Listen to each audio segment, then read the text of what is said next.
Oh, great. Hold on. Play ball! Blue 22! Hike, hike, hike. You are watching Sports and Sorts live on YouTube. That's 75% sports, 25% sorts. And here are your hosts, Shane and the Bri Man. Oh, yeah. We're here. We're back. It's a Monday. It is earlier. Woo! 9:56 a.m. Early. Clint's probably mad at us now about that, too. We're never there right at 10 o'clock. But anywho, we are live. And it is, I'm gonna share it as I said I was going to. So let me make sure that I do that. Ooh, I almost did something horrible. I almost played our thing over the air. So I want to revisit a couple of things. Not a couple of things. I'm going to revisit one thing that we did last week. We had a comment. I'm going to post the comment in a few seconds. And I am going to read it. I am going to briefly talk about it. And then we are going to move on. Because I had not a back and forth, I would say, but I did say I was going to revisit the show from last week. I don't know if whoever's watched our show last week with Jake Fromm to talk about the elite texts and everything like that. And I thought our voices shouldn't have been very misconstrued. I think we both felt, the heat that Drew Brees was getting was warranted. I think that the heat that Jake Fromm was getting was warranted. I think it was more the talk of should private conversations be thrown out into the public because you don't know the tone and everything like that. But overall, I think we both said, Jake Fromm, bye. Drew Brees, you're not going to get rid of Drew Brees. He went and supposedly apologized. We weren't in that locker room. We're not going to know what was said. Why? Because it was a private conversation. Yeah. So that's where we were kind of at. Are you going to read the comment? I am going to read the comment. I'm going to put it up. I'm going to actually put it up on the screen too. I am just posting on YouTube. On Facebook right now that we are live. So that's going to take me a few seconds. I'll be posting it in just 1 second. Hold on. Give me a sec. Okay. You want to say anything? No, not really. Say hi. Oh, yeah. I'm the Bri Man. I'm your other host. I'm your co-host, the Bri Man. Yeah, you can find me on Twitter. No, wait, we're not there yet. And his cute boy, who just made an appearance. We would have gone live a couple minutes earlier, but his boy came down and he crashed the party. He does stuck his head around. He likes to be called his incredible head of hair. Yes, this curls, huh? Popped around. Was like, hey, it's Dada! And he came in running in. He's like, yeah, it's Dada party. He's got those curls. Yeah. That's how I looked when I was that age. Big curls. Big natural curls. Man, oh man. I used to hate it when I was a kid. We'd go to a store. And people would come up to me. And they would be like, this was obviously, you could just tell this is one of those things like from the 80s, right? Because this kind of shit would not fly now. But like people would come up to me and they'd be like, oh my God, I love your son's hair. Like, can I touch it? And my mom would occasionally let people touch my hair. And I'm like, what are you fucking disgusting fingers out of me? Like, you imagine that now? First of all, if you even said anything like that now to somebody, it would just be really creepy. It'd be really especially right now. You'd be like, especially right now. Because first thing would be like, whoa, you're way too close to me. Second, no, you are not putting your sausage fingers in my kid's hair. Get your fucking disgusting COVID-19 fingers out of my child's hair. Great. Now I have to fumigate him when we get home. Tent him. Right. We got to bubble boy him for like 2 weeks. Lord. Oh God! Anyway, great time to be alive. All right, so let's get into this. I have the post right here. I'm going to post it on the screen. Boop, there it is. So it says, I don't know who this guy is. It says Durst High. I don't know what that means. I don't know if it's just like one of those ghost pages that people was have. He a bot?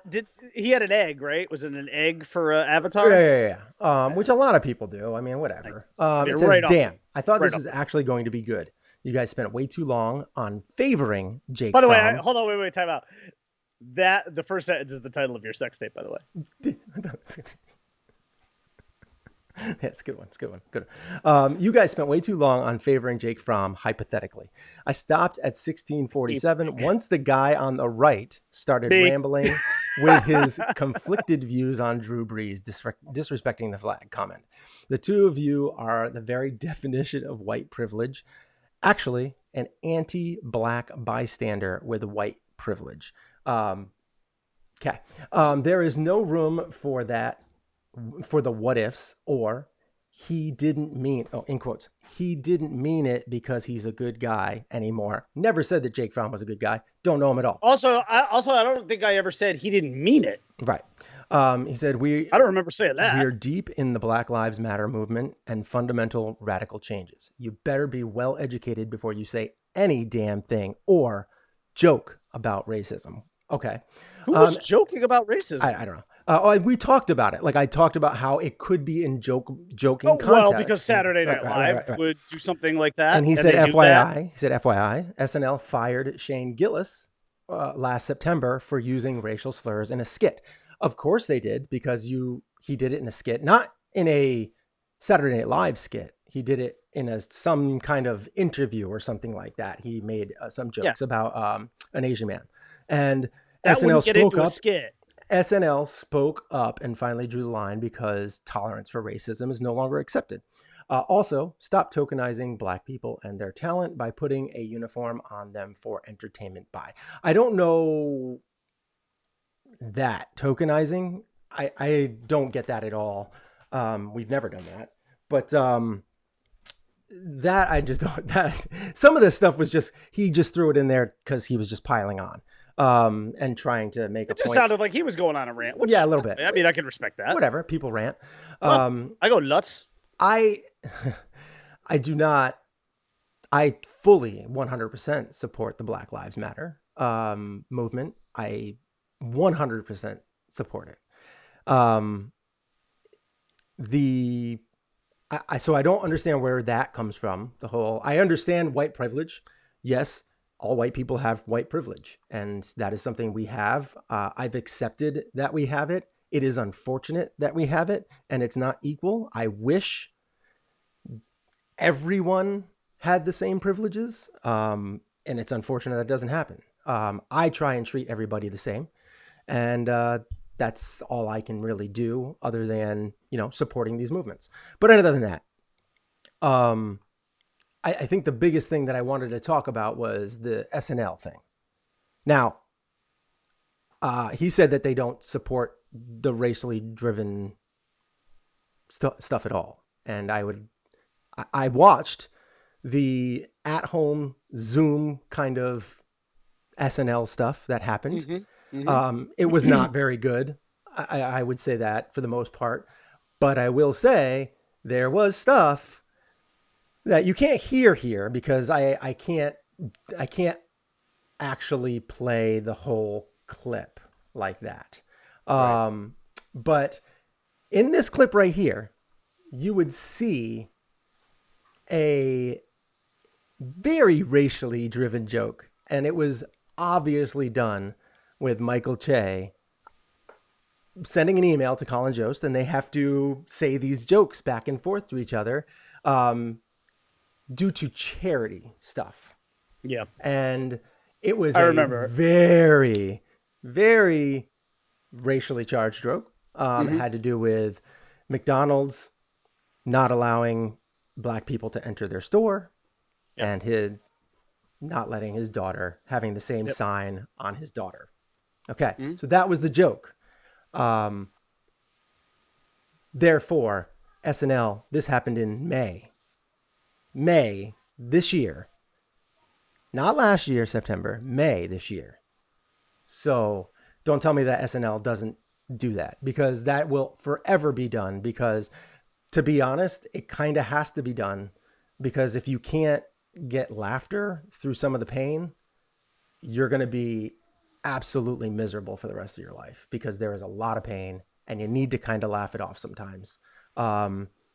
And I think SNL usually does a pretty good job with it. Yeah. Yeah. I got 3 things here. One, thanks for letting me know I have white privilege, because I didn't know that. Here's a news flash for you. Every fucking white person has white privilege. Okay? There it is. I just broke it. Breaking news. We all have it. Are we Even proud if you of are it? No. poor and homeless. Yes. You still have still more get privilege. the benefit of the doubt because you're white. Yeah. Yes. I'm aware of that. Thank you for Dak, pointing that out. Dak I had Shepard no went idea. on, I think he went on the Ellen show and he was talking about it. How he said that he didn't think that he never understood it. He never, because he was a drug addict and he had issues with that. But Right. he didn't realize it until later in life when he realized that he got off from so many charges, whereas his black friends, on the other hand, went to jail. Yeah. So here's the thing. Whether you're a black person or you're a white person or an Asian person, I don't care what ethnic background you are. If you're accusing a white person of having white privilege, you are not breaking new ground. No, that's... We know we have it. Well, not every white pigment, person knows it, though. Well, you're right. That's true. You're right. That is true. Not every white person does. And those are the people that I think are problematic. Right. Are the ones that don't know. I'm fully aware. So thanks for pointing that out. Some white people want only white people to have the privilege, which is even scarier. Number 2, right, and those are the really scary people. Right, there's levels. Yeah, there's white people like us who acknowledge it. Then there's like the ignorant people who's like, oh, I don't think I have white privilege. Those are kind of like your Karens.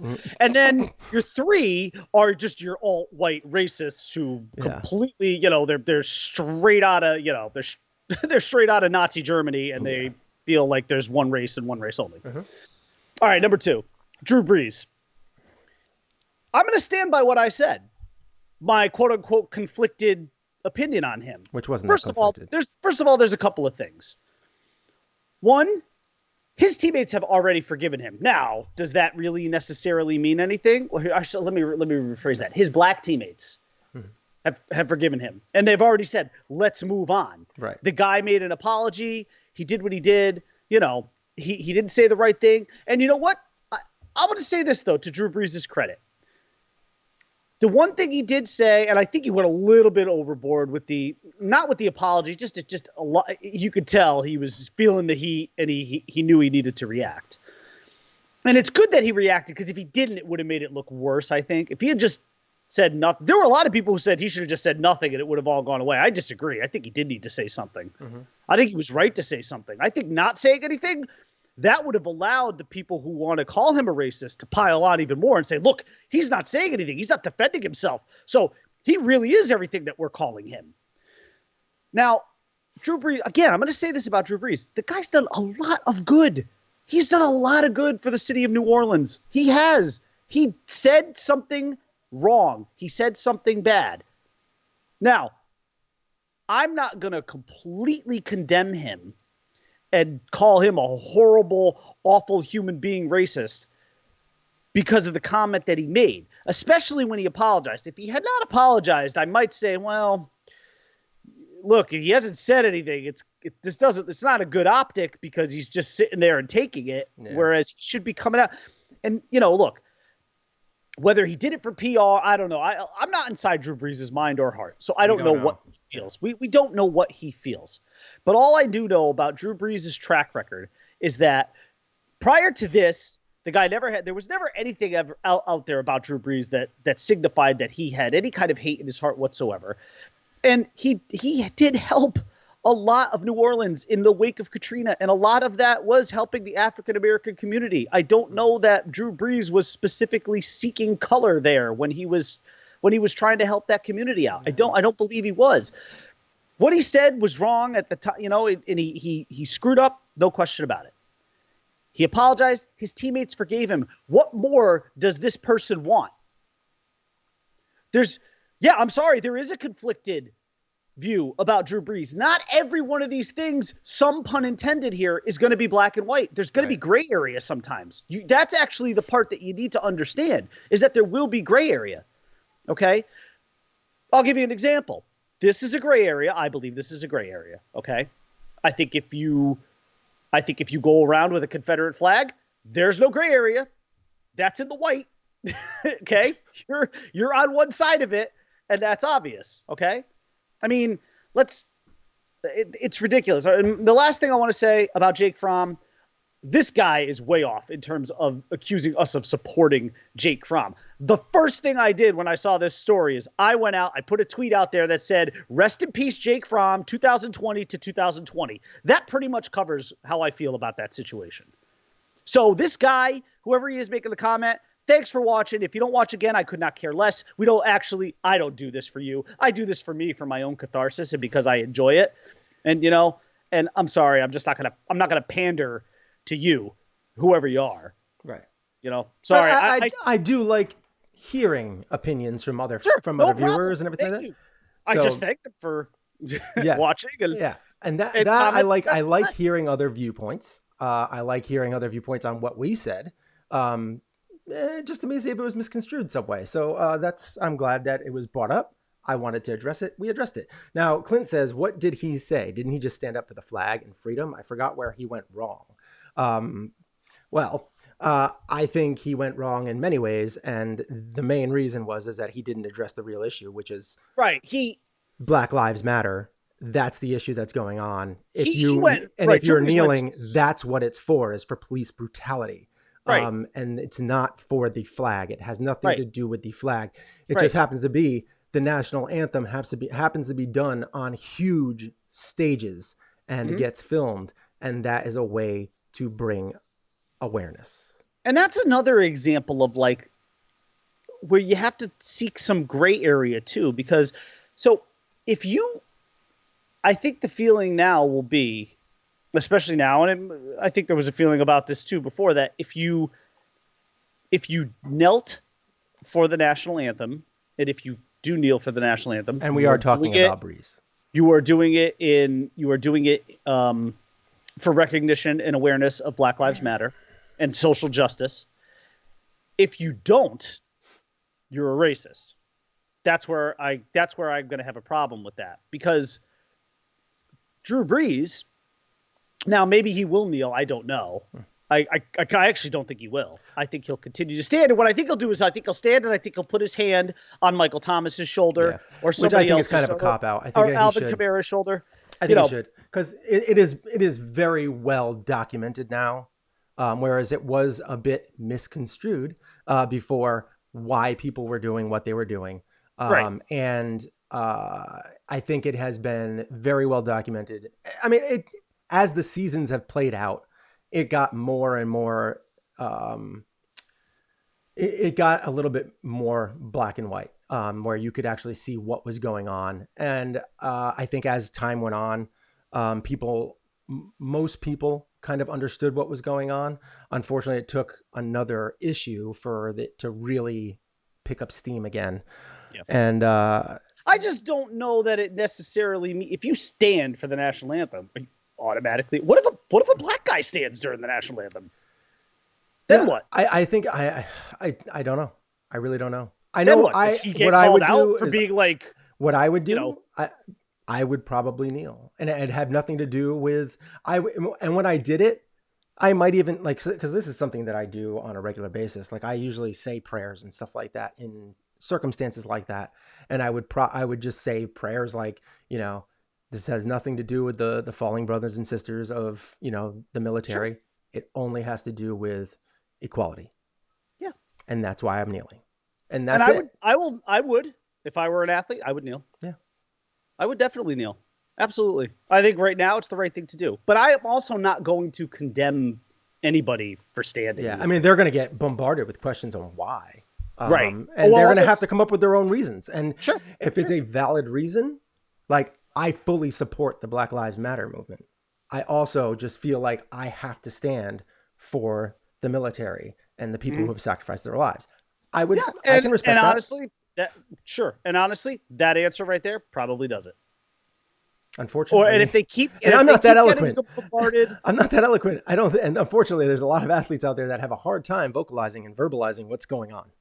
They do, because they get, Well, social media, you get into attack mode. And can we move on from Jake Fromm, please, and this whole thing? It's just The Jake look. Fromm I know thing it's a is big just- issue. Yeah. The Jake Fromm part of it. I don't want to move on from the issue. The issue we can continue to talk about as much as possible. But I wanted the Jake Fromm. wanted to get into that. We got into it, and I think it's very well said. All right, but who knows how people interpret it? So anyway, let's get into some other topics today. I had posted that we are going to be talking about the PGA Tour. They had their first event, and Daniel Berger wins in a fanless event. The Bri Man has said that something that he's been craving is live sports. It's a tough last name. How much of that did you watch? 0.0. So that's what this is the problem, is that golf struggles with, is even though I would like to see the numbers. I'll have to look at it. I would like to see. Yeah, but for people that are craving live sports right now, we just had live sports, and I would love to see the viewership. I'd like to see how many people actually tuned in. It was a nice weekend around our parts. I think there people that I know that love golf. I was outside a lot this weekend. People that I know that love golf didn't watch at all on Thursday or Friday. There you go. So that's what I would like to know. And this is an event that doesn't typically have a lot of the number one players. It had 5, I think. I want to say it had 5 of the top 5 players. Okay. It was at least 5 of the top 10 in the world in this tournament. And it usually only has like 1. Any names specifically that jumped out? What do you mean?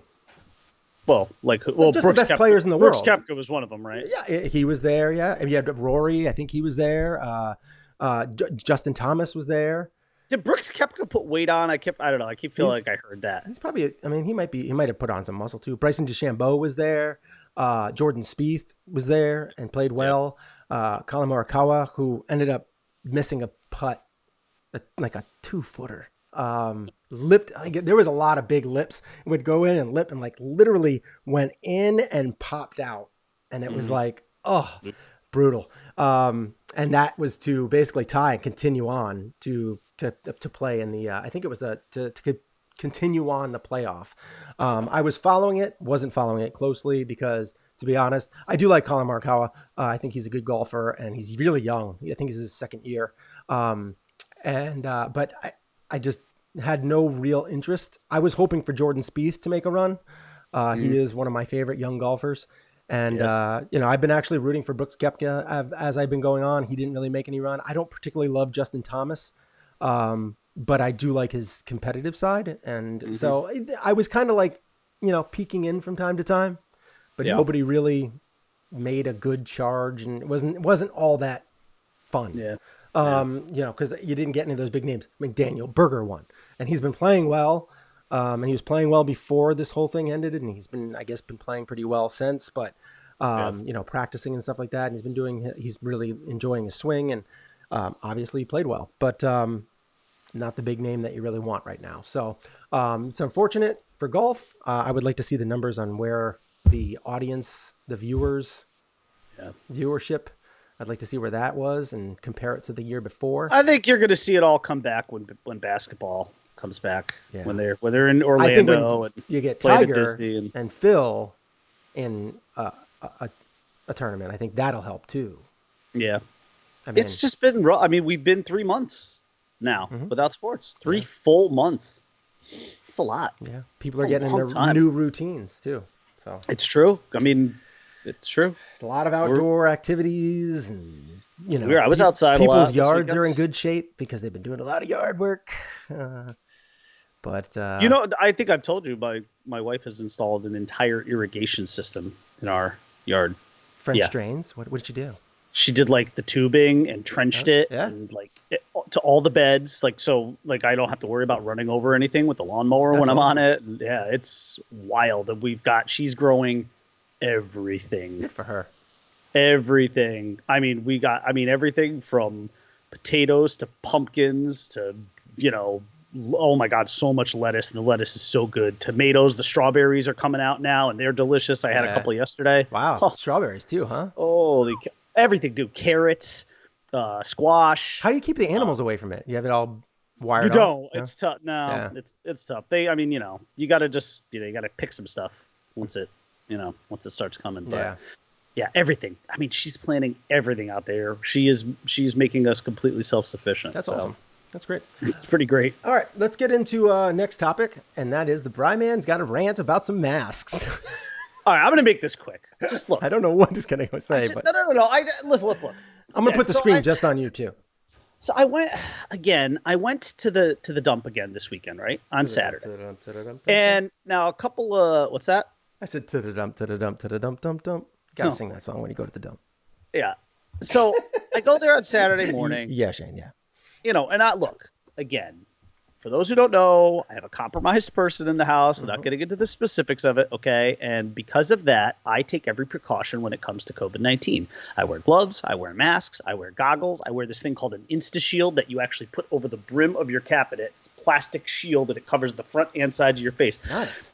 And I wear a mask, of course, with a coffee filter in it, because I don't have an N95 or anything, so I do the best I can, right, with what I have. But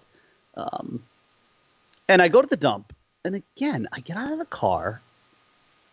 On Saturdays, I actually usually hate going on Saturdays. I just had to go. We had a cardboard box pile up, and I had to go to the recycle and get rid of that and get rid of garbage. I had a week's worth of stuff piled up. Because you can go twice a week, but I try to limit it to once. I hate usually going on Saturdays, but unfortunately I got back into the cycle of going on Saturdays because it just worked out that way. Yeah. I prefer to go on Wednesdays when there's not as many people there, but it didn't work out anyways. So I get to the dump, and of course, what do I see? People walking around with no masks on. Look, I know it's outside, okay? I get it. I know it's outside. You're not indoors. You're not contained. But the bottom line is our governor is asking you to please wear a mask in public and to maintain a social distancing distance of 6 feet from people.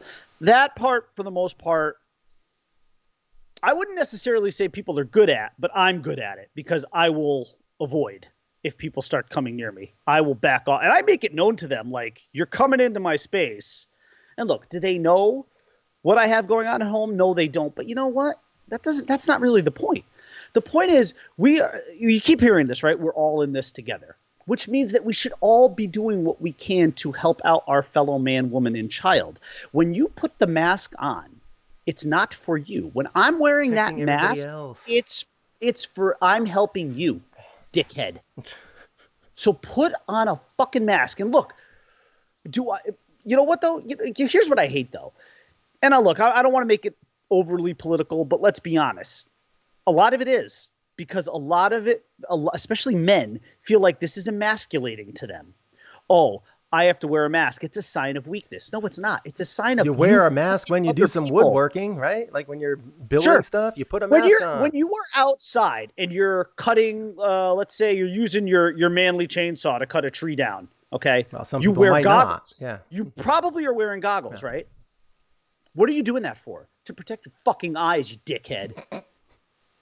So if you are out in the world right now and there's a fucking pandemic going on and you can't put a mask on because this is an assault on your manhood, grow a fucking pair, dude. And you have the younger people too. Like I was at the gas station yesterday. I had to go get gas. Got gas for Christine. I filled up a couple of 5-gallon jugs and all that kind of stuff to bring home, so I don't have to go to the gas station as much as I have. Like I don't want to go often, so I just get as much as I can and bring it home, and then just not have to go for a while.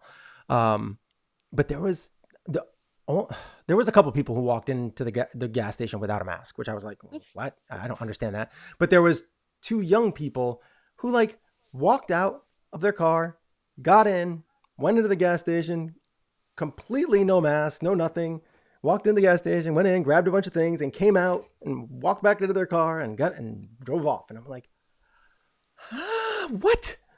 Yeah. How? Why? And and they were like in their, they were probably in their early 20s, maybe late teens. I don't know. Wearing a mask is not an assault on your manhood or your strength or your bravery or any of that shit. And you can buy them on Pinterest and stuff like that. Like they're not the best, but they're helpful. And it's they're better than nothing. It's not an attack on It's not political either. This isn't a Republican Democrat thing. Don't make it that. It's not. It's just a protection thing. Yeah.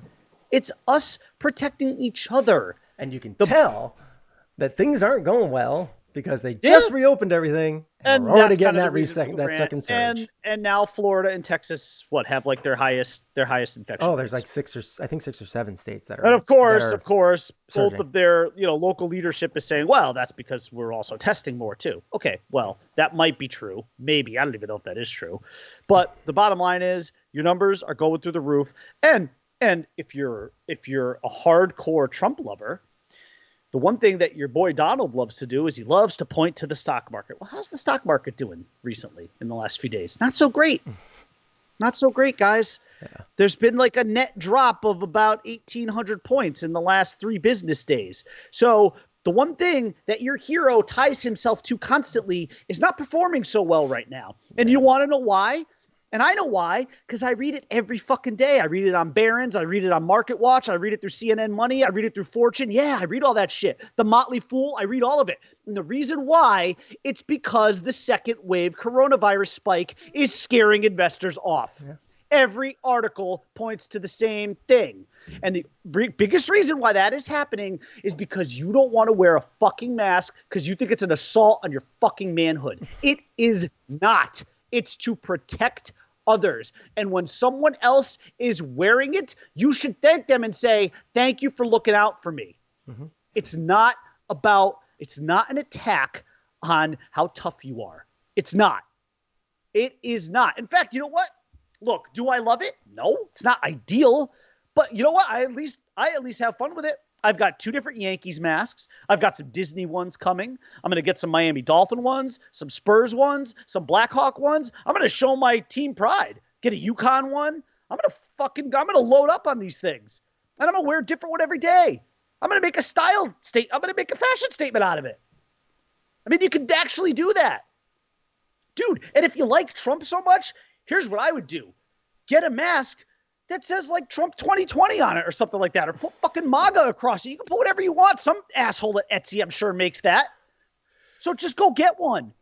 And then, of course, but of course, Donald wouldn't want you doing that because Donald doesn't walk around with a mask. No. But his medical care is terrible. So I don't know how he hasn't gotten it. He doesn't have like the best doctors in the world under his medical team. And he's not the healthiest human in the world, too. By the way, the reason why he does it is because he has the best medical care in the world. That's what he. By the way, my favorite thing over the weekend though was watching him walk down that ramp upstairs and then like cup the glass with 2 hands because he just oh my god, social media was great this weekend. It really was. So I just want to ask. So Clint says I only wear a mask where required, Costco, casino, etc. Pumping gas equals no. I have to say, why? For someone who's had it. Right. Why? You should have the fear of God in you. Yeah. I mean, because we don't know if this is like a dengue fever kind of thing where the second go around you get it, it could be worse. We don't know yet. So I just would advise. Also, the gas station, that's literally the first person. I mean, everybody's touching wearing it. Dirty pumps and yeah. Oh, the gas station is the place I fear the most. I put my cards in the slot. I take them out and I hand sanitize them. Yep, that's what I do. Put them on the seat and just let them sit there for a day. When I had to go to the gas station, which again is like the scariest day of the month and a half or once every 2 months for me. I have the disinfectant. I spray the handle. Then I wipe the handle. I spray the keypad. Oh, I'm nuts. I'm nuts. Yeah. Nuts. Serge wants to know how you're a Spurs fan. He's curious. Oh, very quick, very easy. So when I was a kid, back in the late 80s. We have like 2 minutes. So. When I was getting into basketball, I said, okay, I love basketball. I want to get into it. And I want to find a team to latch onto. And at first I was kind of like, locally just leaning towards the Celtics. But then I was like, God, I also hate most things Boston, though. So I really didn't want to go that way. So the reason I became a Spurs fan was I was obsessed with the fact that there was a 7-foot tall guy in the Naval Academy by the name of David Robinson who could do things with a basketball at his height and at that first of all, you did not have 7-foot tall guys in the Navy. Yeah. It was a real oddity. Yeah. And I just latched on to David Robinson. I was obsessed with David Robinson. I loved him. You can't see Serge it, is an ex-military man. thank you for your service, Serge. But over on the other side of this wall, I have some David. I have some David Robinson autographs because I love him. I love the Admiral. And so I said to myself, whichever team that guy ends up on is the team that I will be a fan of. And I am thankful to this day he ended up on the Spurs because that team, maybe as much as only the Yankees, has given me a lot of joy. Yeah. So that's how I became a Spurs fan, because I loved Robinson, and I said wherever he goes, that's who I'm going to be a fan And we are rivals. that well. Because my favorite team is the Rockets. And real quick, as we head out, I just want to do this thing. We're going to do this new segment. I'd like to spend more time with it. We're going to do something. I'm going to do something called the Karen of the Week, because the Karens on social media are just phenomenal. So the Karen of the Week this week, she might be the scariest whatever. Her name is Lisa Alexander. She's not shockingly, a white woman who called the cops on a Filipino man who chalked Black Lives Matter on his own property. Now, Lisa Alexander, she actually also happens to be the CEO of a makeup company called La Face Skincare. So she saw this guy with chalk putting Black Lives Matter outside of like on the sidewalk wall or something of his property. And she was like, who are you? But it was so great. Like the way the guy filmed it though was so great, because he had the camera as he's chalking the Black Lives Matter. And then you hear her say something and he whips the camera around, and it was like out of a horror movie. It looked like something out of the fucking Exorcist or The Omen, because he whips the camera around and she's standing there like this. And the look is just dude, all you have to do, just Google Lisa Alexander. She's very high up on Google right now. And of course she's apologized. She's like, oh, I should have minded my own business. She's only apologizing because she got caught and it's probably hurting her business. But you know, she went after this guy. Like, do you live here? And he wasn't answering that. He was just more trying to find out. And I loved what he did. The way he handled it was great. Yeah. But yeah, so Lisa Alexander, the Karen of the Week. We'll see what next week brings. Excellent. I'm sure there will be one. All right. So Clint says, I have hand sanitizer and pumps are far apart. Plus, the open air, the particulates disperse, making contraction by breath unlikely, in my opinion. Yes, it's all unlikely. But the more you wear a mask, the less likely it is. Yeah, listen, in Fauci I trust, and if Anthony Fauci wants me to wear a mask, I'm gonna wear one. Yeah, I agree. I'm in agreement. And Serge says you're welcome, obviously, for being in the military. But he said, okay, you are vetted and validated. Vetted and validated. Thanks for your explanation. Stanky's negative. He doesn't like the Yankees. I mean, I can explain all of my sports allegiances because they are scattered, as you know. Me too. The Rockets, Bills, Yankees. See, Dolphins for me. Mm-hmm. That was simply following my brother, and my brother became a Dolphins fan because he was in a store with my grandfather and he saw a Dolphins helmet. And he said, "Ooh, I love the colors and the logo," and that's how I became a Dolphin fan. And I just followed him on that one. Yeah.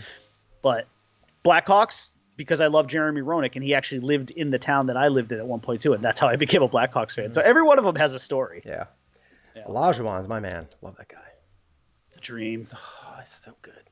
He was so good. He was so underrated and so underappreciated.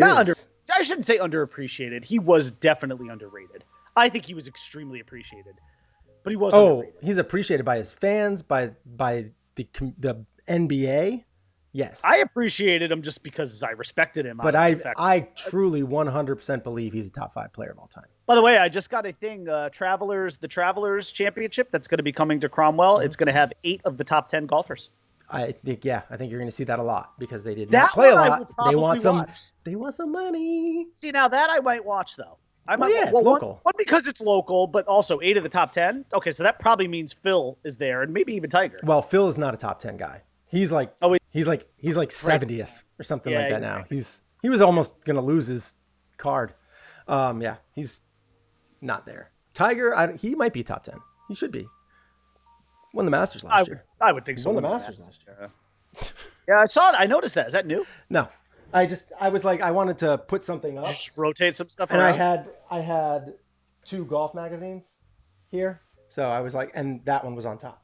So I put Who is that on the cover of that? that one. Yeah. Finau. Oh, okay. And then, but I was like, yeah, I mean, the Masters, that makes sense. But it was right on top. So it's a good one. So yeah. And Clint says he doesn't trust Fauci. I do not understand that. That is something I Why? I don't know. All right. Thank you for guys for watching, listening. We appreciate your time and commenting. That's great. Much appreciated. And we will be back. Who knows? Maybe Friday, maybe Saturday, maybe who knows? I don't know. Depends. Depends on what's going on, how much sports are going on, how much sorts are going on. I'm still watching Schitt's Creek. Amazing show. Just entered the 6th season, and it is phenomenal. That show is incredible. By the way, I just saw a great headline. A friend of mine texted me this. I'm just going to read you the headline. Arrow star Stephen Amell accuses neighbor of pooping on his roof. That's fantastic. That's a tremendous headline. That's fantastic. As somebody who used to write headlines, it's great. It tells you that's an eye catcher. Everything's in there. Yeah. It's all in there. And now you go, what happened? What kind of debauchery is going on? What kind of feud is going on between him and his neighbor? Because there's got to be something going on. Yeah. That's right. Great. During this time, that's incredible. Also, I'm guessing Stephen Amell's got a pretty big house with like a high-pitched roof. Yeah. That must have been dangerous. Yeah. Maybe he flung it. Yeah. Read the article. We got to read the article. Can't just read the headline. I know. I'm taking a lot out of context with the headline. Well, not really, but yeah. Right. I mean, thank you guys for watching, listening. My name is Shane. You can find me on Twitter at Einhornisfinkel. You can find me on Instagram at Happy McAvoy. I'm not giving you my Instagram, but you can find me on Twitter at _Bri_man. Part of the journey is the end. Stay classy, Planet Globe. Stephen Amell's house got shit on, right on the roof. You can find the show on Twitter at Shane and Bri Man. You can find us on Facebook at facebook.com/Shane and the Bri Man. If it was a musical, trust Fauci. The shitter on the shitter on the roof. Trust Fauci. Hashtag please trust Fauci. Wear your masks. Trust Fauci. I mean, just Clint, get a Bills mask. Wear it all the time.